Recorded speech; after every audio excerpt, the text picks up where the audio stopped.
Mr. and Mrs. Dursley of number 4, Privet Drive, were proud to say that they were perfectly normal, thank you very much. They were the last people you'd expect to be involved in anything strange or mysterious, because they just didn't hold with such nonsense. Mr. Dursley was the director of a firm called Grunnings, which made drills.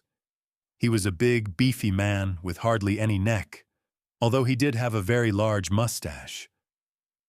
Mrs. Dursley was thin and blonde, and had nearly twice the usual amount of neck, which came in very useful, as she spent so much of her time craning over garden fences, spying on the neighbors.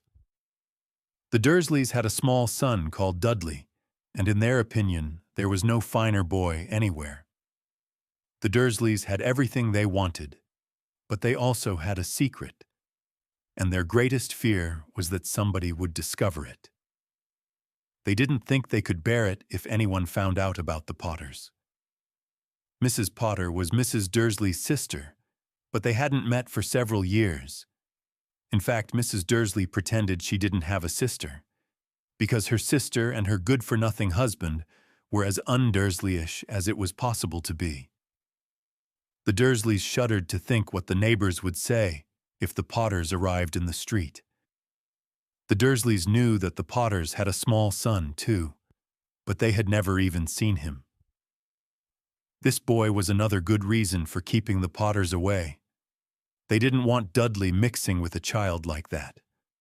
When Mr. and Mrs. Dursley woke up on the dull, gray Tuesday our story starts, there was nothing about the cloudy sky outside to suggest that strange and mysterious things would soon be happening all over the country. Mr. Dursley hummed as he picked out his most boring tie for work, and Mrs. Dursley gossiped away happily as she wrestled a screaming Dudley into his high chair. None of them noticed a large, tawny owl flutter past the window. At 8:30, Mr. Dursley picked up his briefcase, pecked Mrs. Dursley on the cheek, and tried to kiss Dudley goodbye but missed. One because Dudley was now having a tantrum and throwing his cereal at the walls. "Little tyke," chortled Mr. Dursley as he left the house. He got into his car and backed out of number 4's drive. It was on the corner of the street that he noticed the first sign of something peculiar: a cat reading a map. For a second, Mr. Dursley didn't realize what he had seen. Then he jerked his head around to look again. There was a tabby cat standing on the corner of Privet Drive, but there wasn't a map in sight. What could he have been thinking of? It must have been a trick of the light. Mr. Dursley blinked and stared at the cat. It stared back. As Mr. Dursley drove around the corner and up the road, he watched the cat in his mirror. It was now reading the sign that said Privet Drive. No, looking at the sign. Cats couldn't read maps or signs. Mr. Dursley gave himself a little shake and put the cat out of his mind. As he drove toward town, he thought of nothing except a large order of drills he was hoping to get that day. But on the edge of town, drills were driven out of his mind by something else. As he sat in the usual morning traffic jam, he couldn't help noticing that there seemed to be a lot of strangely dressed people about. People in cloaks. Mr. Dursley couldn't bear people who dressed in funny clothes. The get-ups you saw on young people. He supposed this was some stupid new fashion.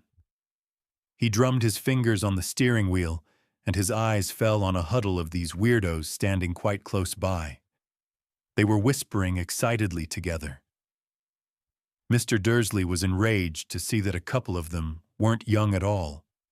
Why, that man had to be older than he was, and wearing an emerald green cloak. The nerve of him! But then it struck Mr. Dursley that this was probably some silly stunt. These people were obviously collecting for something. Yes, that would be it. The traffic moved on, and a few minutes later, Mr. Dursley arrived in the Grunnings parking lot, his mind back on drills. Mr. Dursley always sat with his back to the window in his office on the 9th floor. If he hadn't, he might have found it harder to concentrate on drills that morning. He didn't see the owls swooping past in broad daylight, though people down in the street did. They pointed and gazed open-mouthed as owl after owl sped overhead. Most of them had never seen an owl even at nighttime. Mr. Dursley, however, had a perfectly normal, owl-free morning. He yelled at 5 different people. He made several important telephone calls and shouted a bit more. He was in a very good mood until lunchtime, when he thought he'd stretch his legs and walk across the road to buy himself a bun from the bakery. He'd forgotten all about the people in cloaks until he passed a group of them next to the baker's. He eyed them angrily as he passed. He didn't know why, but they made him uneasy. This bunch were whispering excitedly too, and he couldn't see a single collecting tin. It was on his way back past them, clutching a large donut in a bag, that he caught a few words of what they were saying. The Potters, that's right. That's what I heard, yes, their son, Harry. Mr. Dursley stopped dead. Fear flooded him. He looked back at the whisperers as if he wanted to say something to them, but thought better of it. He dashed back across the road, hurried up to his office, snapped at his secretary not to disturb him, seized his telephone, and had almost finished dialing his home number when he changed his mind. He put the receiver back down and stroked his mustache, thinking, no, he was being stupid. Potter wasn't such an unusual name. He was sure there were lots of people called Potter who had a son called Harry. Come to think of it, he wasn't even sure his nephew was called Harry. He'd never even seen the boy. It might have been Harvey or Harold. There was no point in worrying Mrs. Dursley. She always got so upset at any mention of her sister. He didn't blame her, if he'd had a sister like that. But all the same, those people in cloaks. He found it a lot harder to concentrate on drills that afternoon, and when he left the building at 5 o'clock, he was still so worried that he walked straight into someone just outside the door.